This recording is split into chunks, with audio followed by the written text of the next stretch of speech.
Florida's gubernatorial candidate walks the bars in the gayest place on planet Earth.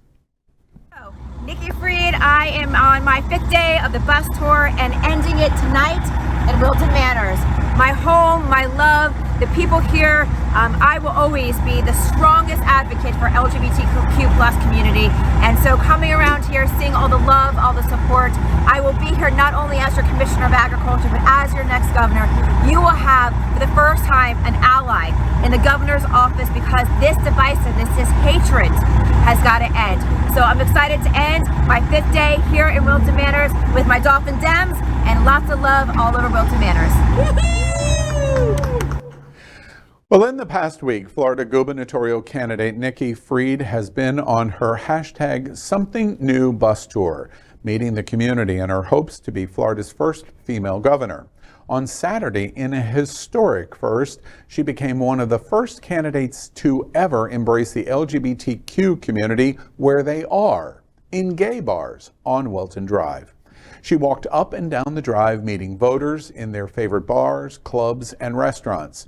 By embracing a social area that draws tens of thousands of LGBTQ plus locals every weekend, she could draw enough votes to pass moderate candidate Charlie Crist in tomorrow's midterms.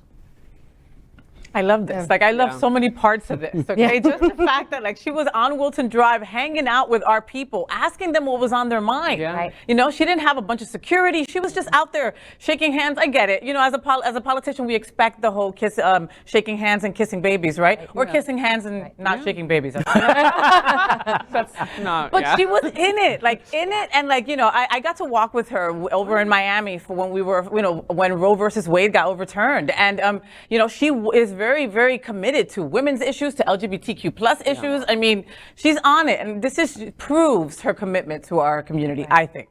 Right, walking the walk, not just talking the talk. Yeah. There have also been so many kind of recent incidents in gay bars in Wilton Manors to see like that is like a violence of fear, threats of violence. So to see her putting herself out there in that way too, and kind of, you know, hearing people's point of view is so, I mean, she's not wrong. It would be historic. I mean, this is unprecedented just to see this kind of interaction. And Julio, I wanted to ask you about that. Your experience in terms of the history of the gay rights movement in Florida.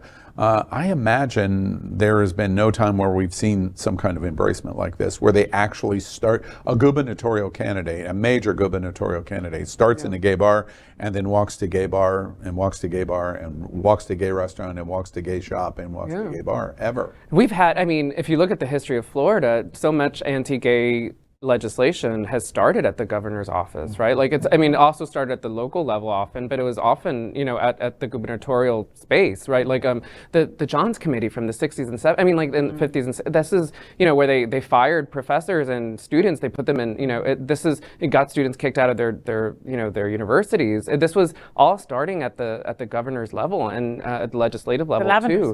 Right. I mean, so like that is, and this was so fueled by years and years, and I mean, so to see this shift, we need that shift. So I'm also curious to all of you of how blasé perhaps we have become. This moment happening in 2010, in the middle of Barack Obama's first term, this would have been national news that a major Florida governor, Florida's third largest state, a major gubernatorial candidate, this would have been national and international news. What's changed? Why is it like that? I don't know. I think that maybe there's so much going out there. It's just everything is just high alert, you know, high news, and so it becomes. I think some of the important pieces get lost among all of the other things that people are kind of. There's so much attack.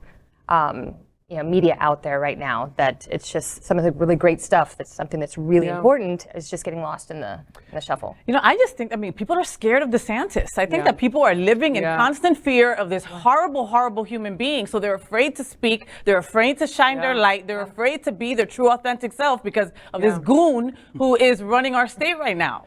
I feel like it just needs to be said again, like the risk of taking, you know, that is, I don't want to call it a risk, but that is it's a bold statement because anti-gay policy is really popular in Florida, right? That is like, look at how popular Don't Say Gay is amongst just the people, right? Like that is, so to take we want a Florida vote, right? This is not, South Florida or Wilton Manors is not the Florida vote. Yeah. So this is it's a very bold statement, and it speaks to the integrity of the candidate and the policies that they endorse. Because you think that there would be other people, like in Florida, saying, "Oh, okay, Nikki Fried is hanging out with the gays. Right. She just lost my vote." Right. I mean, that could actually in Wow. fact happen, right? Mind blown, Professor Capo. One last thought. It's interesting to me as I think about the history. Julio has written about this. I read in your op-ed in the Washington Post.